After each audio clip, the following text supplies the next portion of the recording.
የተወደዳችሁ የቮይስ ኦፍ ራያ ቤተሰቦች እንደምን ውላችኋል? ታህሳስ 6 2018 ዓ.ም ከቮይስ ኦፍ ራያ ዜናዎች ወደ እናንተ የምናደርስበት ሰዓት ላይ እንገኛለን። በቅድሚያም አርዕስተ ዜና። የራያ የህዝብ ጥቅም የሚከበረው የአንድነት አደረጃጀት መሆኑ ተገለጸ። ፋኖ ከግብጽና ኤርትራ እንዲሁም ከቲፒኤልኤፍ ጋር እየሰራ ነው ሲሉ የምስራቅ እዝ አዛዥ ጀነራል መሐመድ ተሰማ መናገራቸውንና ስምረት ፓርቲ በሰባተኛው ሀገራዊ ምርጫ ለመወዳደር ዝግጅት እያደረገ መሆኑ ተገለጸ። እነዚህና ሌሎችንም ዜናዎች ይዘናል። ዩቲዩብ ቻናላችንን ሰብስክራይብ በማድረግ እንድትከታተሉን እንጋብዛለን። ወደ ዝርዝር ዜናዎቹ እናመራለን።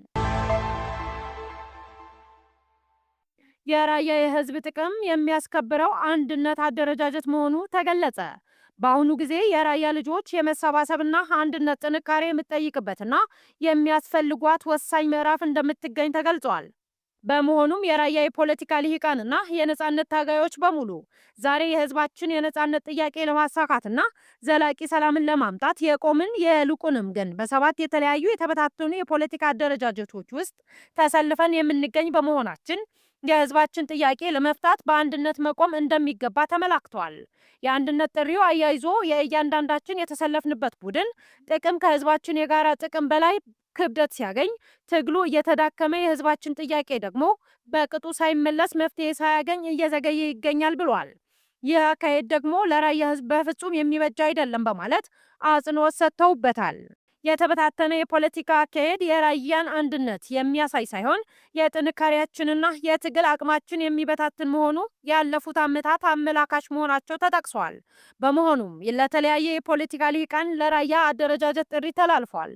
ለራያዊ አደረጃጀት ከልዩ ልዩ ቡድኖች ማዕከላዊ ጥቅም ካደረጉ አደረጃጀቶች ወጥተን አንድ ራያዊ ቤት አደረጃጀት በመመስረት በአንድነት መሰለፍ እንደሚገባ አጽንኦት ተሰጥቶበታል። በመሆኑም የራያ ልጆች ትግል መሪዎች ሆናችሁ ራሳችሁን የምትቆጥሩ ጊዜ ሳትሰጡ ወደ አንድነት ጠረጴዛ በመምጣት ለህዝባችሁ የሚጠቅመውን አንድ የራያ ነጻነትና ኢትዮጵያዊ አንድነት የሚፈጥር የፖለቲካ ክንፍ በማጠናከር እንደሚገባ በአንድነት ጥሪው ተገልጿል። በመጨረሻም ይህ ጥሪ የሁሉም ራያዊ ልብ ምትና የጋራ የነጻነት ጥያቄ ነጸብራቅ እንደሆነ የተገለጸ ሲሆን አሁናዊ የራያ ህዝብ በህወሓት በኩል የጦርነት ለዳግም ጥፋት ኢላማ ተደርጎ ተግባራዊ እንቅስቃሴዎችን መጀመራቸው ከግምት ውስጥ ያስገባ ስለመሆኑና ለዚህም የጋራ ለሆነው የህዝባችን ከጥፋት ለመታደግ የጋራ ትግል ለማድረግ አንድነት የግድ አስፈላጊ መሆኑን በተለያዩ አመለካከት የሚገኙ ለራያዊ አደረጃጀት ውስጥ ያሉ የፖለቲካ ልሂቃን የተላለፈ ጥሪ መሆኑን ያመላክታል። ፋኖ ከግብጽና ከኤርትራ እንዲሁም ከቲፒኤልኤፍ ጋር በጋራ እየሰራ ነው ሲሉ የምስራቅ እዝ አዛዥ ጀነራል መሐመድ ተሰማ መናገራቸው ተሰምቷል። አያይዘውም ፋኖ ህወሓትና ግብጽ እና ኤርትራ በጋራ ሊያጠቁን ነው ሲሉ የምስራቅ እዝ አዛዥ ጀነራል መሐመድ ተሰማ መናገራቸው ተሰምቷል። ከሰሞኑ በምዕራብ ጎጃም ዞን ህዝባዊ ውይይት ላይ የምስራቅ እዝ አዛዥ ጀነራል መሐመድ የተገኙ ሲሆን አስገራሚ ንግግር አድርገዋል መባሉ ተሰምተዋል። ጀነራሉ በሁሉም አቅጣጫ ኢትዮጵያን ሊወጉ ተስማምተዋል ብለዋል። ከዚህ ቀደም ኢትዮጵያ ከውጭ ኃይሎች የገጠማትን ወረራ እንዴት እንደቀለበሰችና ኢትዮጵያ ታሪካዊ ጠላቶች ከኢትዮጵያ ምን እንደሚፈልጉ በሰፊው ያብራሩ ሲሆን በፋሽስት ወረራ ጊዜ በውስጥ ያሉ ኢትዮጵያውያን የፖለቲካ ኃይሎች የገጠማቸውን የውጭ ወረራ በጋራ ሆነው መክተዋል። የአሁኖቹ ተቃዋሚዎች ግን ባንዳ ሆነዋል፣ ሰፊ ድጋፍም አግኝተዋል ሲሉ ታጣቂዎቹ ያላቸው ድጋፍ ጥቂት የማይባል እንደሆነ ጠቅሰዋል።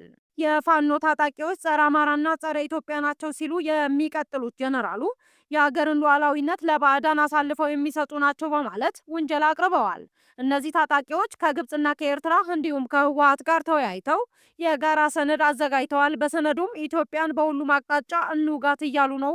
መሬት ላይ ያለው እውነት ግን እነዚህ ኃይሎች በዋሉበት እንኳን አያድሩም ብለዋል።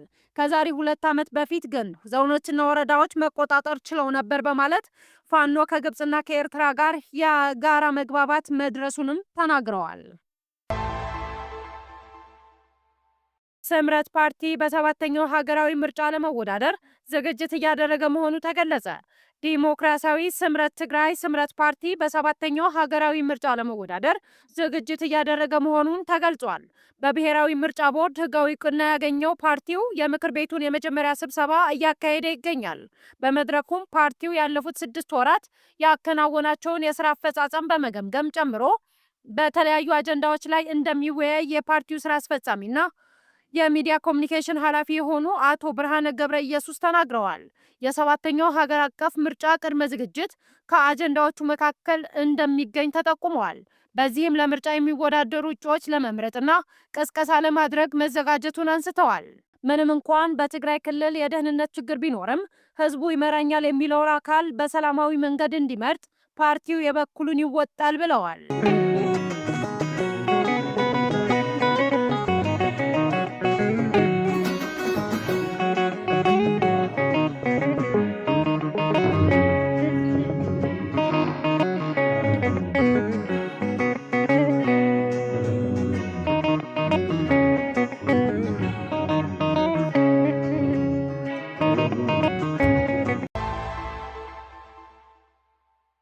በመጨረሻም የአፍሪካ ህብረት ኮሚሽን ሊቀመንበር መሐመድ አሊ የሱፍ የኢትዮጵያና ኤርትራ ለአልጀርሱ ስምምነት መከበር ያላቸውን ቁርጠኝነት በድጋሚ እንዲያረጋግጡ ጠየቁ።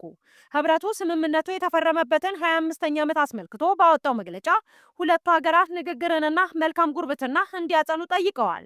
የሱፍ የአፍሪካ ቀንድና የቀይ ባህር መረጋጋትና የቀጠናው ህዝቦች ደህንነት መተማመንንና ትብብርን በማጠናከርና የጋራ ደህንነትን የሚሸረሽሩ ድርጊቶች መከላከል ላይ የተመሰረተ መሆኑ ገልጸዋል።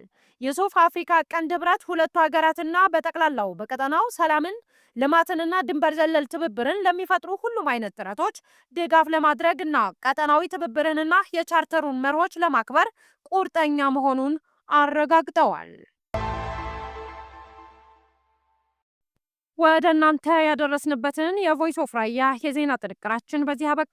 ስለተከታተላችሁን እያመሰገንን ታማኝ ፈጣንና ወቅታዊ መረጃ እንዲደርሳችሁ የዩቲዩብ ቻናላችንን ሰብስክራይብ በማድረግ ቤተሰብ ይሁኑ። ሰላም።